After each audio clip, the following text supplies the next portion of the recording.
యేసుక్రీస్తు ప్రభు రావడానికి ఆయన ఎన్నో మార్గాలు తెరిచి దేవునికి మహిమ కలుగును గాక. ఆదికాండం 3వ అధ్యాయము 15వ వచనంలో దేవుడు మన కొరకు సిద్ధపరిచిన గొప్ప మార్గాన్ని చూద్దాం. దేవునికి మహిమ కలుగును గాక. మరియు నీకును స్త్రీకిని నీ సంతానముకును ఆమె సంతానమునకును వైరము కలగజేసేదను, అది నిన్ను తల మీద కొట్టును, నీవు దాని మడమ మీద కొట్టుదు అని చెప్పాను. దేవుడికి మహిమ కలుగును గాక.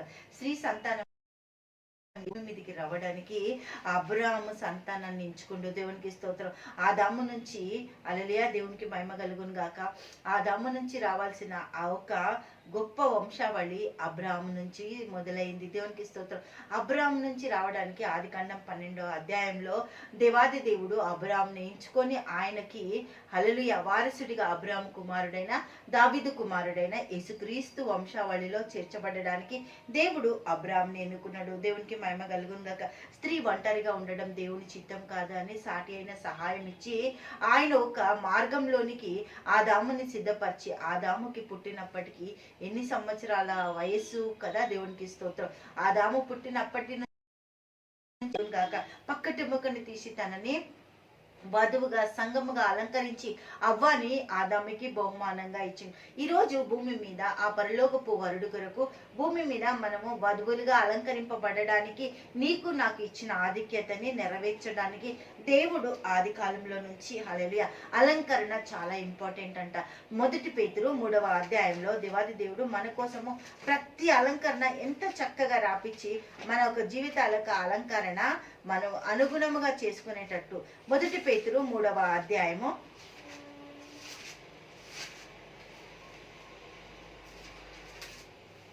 2వ వచనాన్ని చూద్దాం మనం. దేవునికి మహిమ కలుగును గాక. హల్లెలూయా. అందువలన వారిలో ఎవరైనా వాక్యమునకు అవిధేయులైతే వారు భయంతో కూడిన మీ పవిత్ర ప్రవర్తనను చూసి వాక్యం లేకుండానే తమ భార్యల నడవన రాబట్టవచ్చును.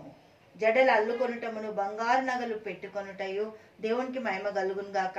తగు మాస్త్రపు వస్త్రములతో అలంకరించుకొని సంఘం అలంకారంగా నిలబడే కొరకు ఈ భూమి మీద దేవుని ఒక గొప్ప కృప మనకు జీవితాలు విస్తరింపజేయడానికి ఆయన మనిషి కుమారుడిగా భూమి మీద నీ కొరకు నా కొరకు నిన్ను నన్ను నడిపించడానికి, అపవాది తంత్రాల్లో నుంచి విడిపించడం, సాతాను బంధకాలలో నుంచి విడుదల పొందుకోవడానికి దేవుడు నీకు నాకు ప్రొటెక్షన్ ఇవ్వడానికి ఈ భూమి మీద ఆయన మనిషి కుమారుడిగా అవతరించి మనుషులు పెట్టు ప్రతి నిందలకు బాధలకి వేదనలకి ఎటు మార్గం లేకపోయినా క్రీస్తులో మన మార్గాలన్నీ సిద్ధపరుస్తూ క్రీస్తు కొరకు మనల్ని తయారు చేసి క్రీస్తు జీవితాలు మన జీవితాలతో పెనవేసిండు. దేవుడికి మహిమ కలుగును గాక.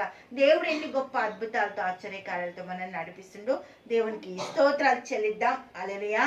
దేవుడు ప్రతి కార్యం ఆయన యొక్క చిత్తానుసారంగా నా జీవితంలో నెరవేరుస్తుండు. క్రీస్తు వంశంలో నిన్ను నన్ను చేర్చిండు. క్రీస్తు బిడ్డగా నీకు నాకు ఆధిక్యతను అనుగ్రహించిండు కదా. దేవుడికి మహిమ కలుగును గాక. హల్లెలూయా. తండ్రి యేసయ్యానికి స్తోత్రాలు. గొప్ప అద్భుతకర ఆశ్చర్యకారాలు చేస్తున్న తండ్రి నీ బిడ్డలను దీవించండి. క్రీస్తు బిడ్డల్లాగా మనకు నా తండ్రి ఇచ్చిన ఈ గొప్ప ఆధిక్యతను లోకానికి ప్రచురం చేయడానికి దేవుడిచ్చిన ఆ గొప్ప భాగ్యం నీకు నాకు ఎంతో చక్కటి అనుభవాలతో ఆయన జీవితాన్ని మనకు పంచి మనం క్రీస్తుకు వారసులుగా ఈ భూమి మీద నిలబడడానికి ఆయన ఇచ్చిన ఆధిక్యతను బట్టి దేవానికి కృతజ్ఞతలు చెల్లిస్తూ యేసుక్రీస్తు నామంలో ప్రార్థిస్తున్నాము తండ్రి. ఆమేన్, ఆమేన్, ఆమేన్.